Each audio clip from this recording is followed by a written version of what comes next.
If you've been listening to me long enough, you know that the liver is an overlooked but very important organ when it comes to overall health, when it comes to your metabolism, when it comes to how you process energy.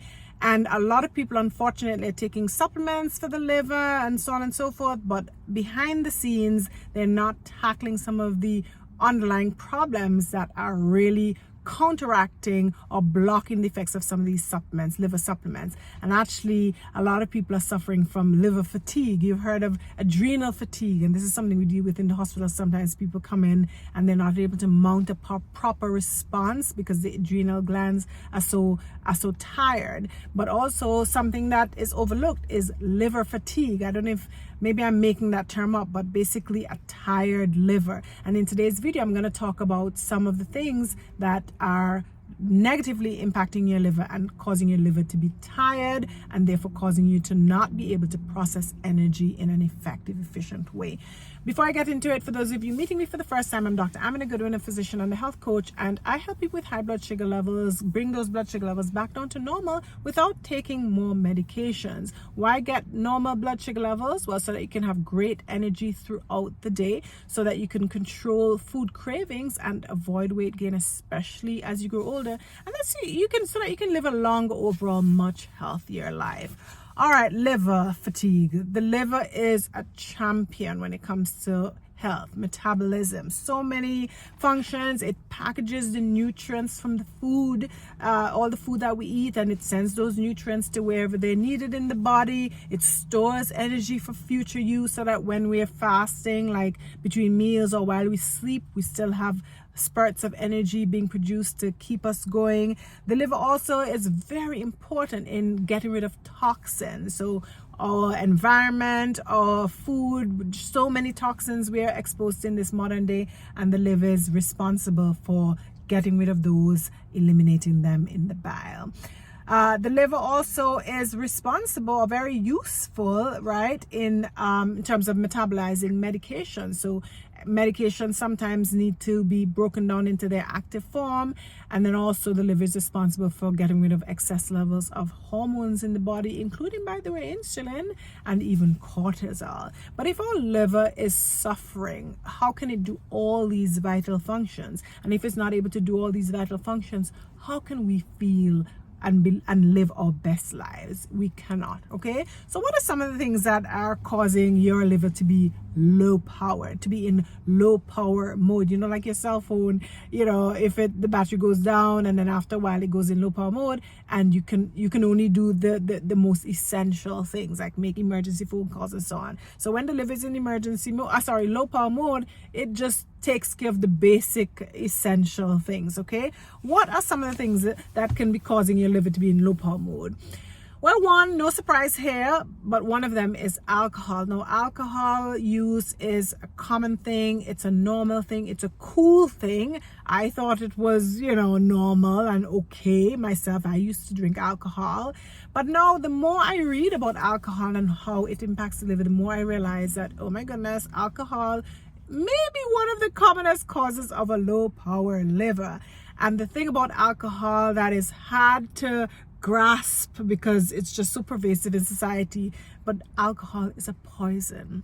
It kills things. It kills whatever it comes in contact with. That's why we use alcohol as a sanitizer, right? As a sterilizer, because it kills things. And because alcohol is literally a toxin, when we ingest alcohol, the body will drop everything. In this case, the liver will drop everything and break that alcohol down and try to eliminate it from the body. Unfortunately, some of the metabolites that break down products of alcohol are actually even more poisonous than official ethanol alcohol itself. Okay, but all in all, the liver struggles to get rid of alcohol as quickly as possible, and so because the liver is taking that as priority, on the back burner would be all the other things that the liver has to do, right? Take care of nutrients, produce energy in between meals. Okay, so you can see quickly how drinking alcohol, and the more alcohol you drink, the lower the power mode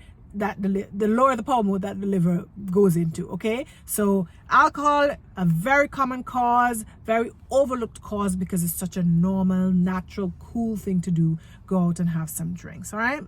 Another cause of low power liver is actually fructose, particularly high fructose corn syrup. That's the known thing, the common thing in so many foods. And the thing about fructose is that, like alcohol, the liver is the only organ, the only tissue that can process it, that can break it down. And so the more fructose we're taking in from juices, not just sodas, but juices also. I mean, on a plane once, my son got a can of cranberry juice, and lo and behold, it had 15% juice, and the second ingredient, if not the first, maybe the second ingredient, was actually high fructose corn syrup. And so the amount of these foods and snacks and bars and candies we're having, we're getting loads and loads of fructose. And this fructose is not coming naturally, like from fruits and maybe vegetables. You get fructose, but it's not pure, high concentrated fructose. It's fructose coming with fiber, water, and other things. But unfortunately, in the processed foods, it's pure, more pure, but higher concentration, high fructose corn syrup that's overburdening the liver. And so the liver is focusing more, putting more energy on processing and breaking down that fructose, converting it to glucose. And while it's doing that, the power mode goes down, and so it's not able to do some of the other vital functions. Okay, so we need to be really cautious about that.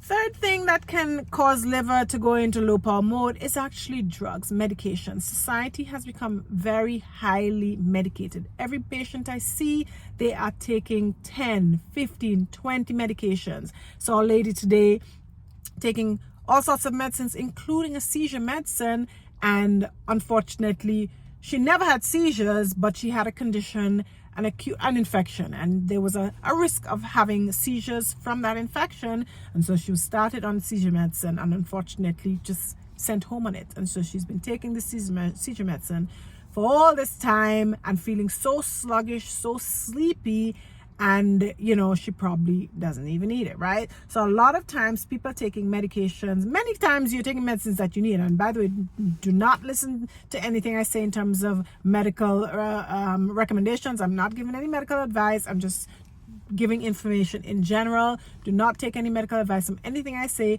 Go to your doctor and have your doctor make whatever medical adjustments need to be made for you. Just had to say that quickly.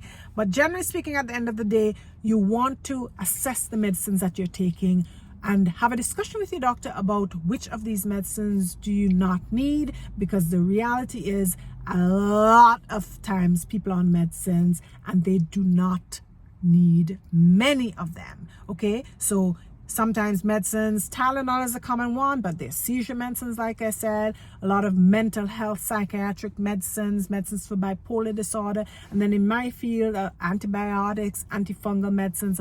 A lot of medicines can really stress the liver because the liver is, focused on processing these things. And then also some of these medicines impact or affect certain of the enzymes in the liver that help to process our food and other things.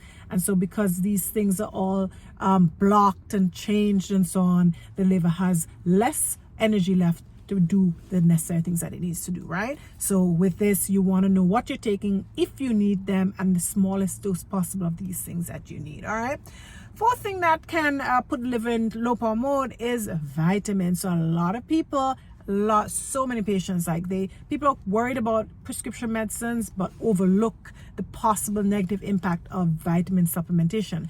And a lot of times, because vitamins, they're over the counter and they're felt to be natural and normal, and people overdose on vitamins. And there's some vitamins in particular that can cause dangerous liver failure. Vitamin A is one, and vitamin D is one. And I actually had a patient once, a man, he was almost maybe 60, 70, and unfortunately he thought, well, the more the merrier, and he took lots of vitamin D, and unfortunately came into the hospital with liver failure, to the point where we actually had to transfer him to a facility to be considered for liver transplant. So vitamins in excess can also stress the liver and cause your liver to be in low power mode. Never do anything in excess.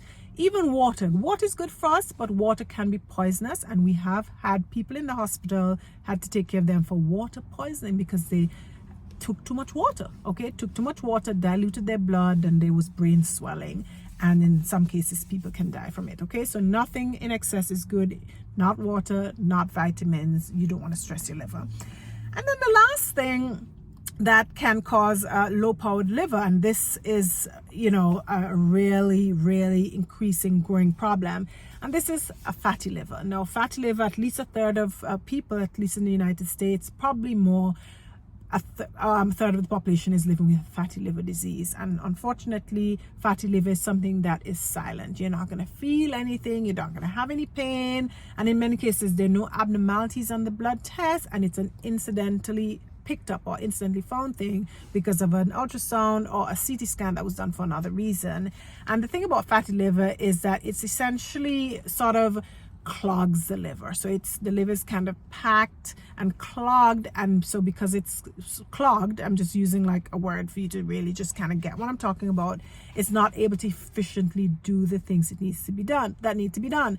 Now if fatty liver continues and gets worse, then it can actually cause inflammation in the liver, and if those poor liver cells are inflamed, again, they're not going to be functioning as effectively to carry out the important functions. Okay, so fatty liver is another cause. Fatty liver is essentially associated with having excess sugar in the diet, because, and even fructose, by the way, because what happens with excess sugar is that if it's not burned, if it's not used by muscles and so on, it has to get stored, and the first bit would be stored by glycogen, but if the glycogen stores are quickly filled, then the rest just gets stored as fat, liver, and elsewhere in the body. Okay, so fatty liver. Now there are other liver problems: hepatitis B, hepatitis C. Some people have chronic hepatitis B and C, and having chronic hepatitis means you have a chronically inflamed liver, and so again, it's not going to do what needs to be done.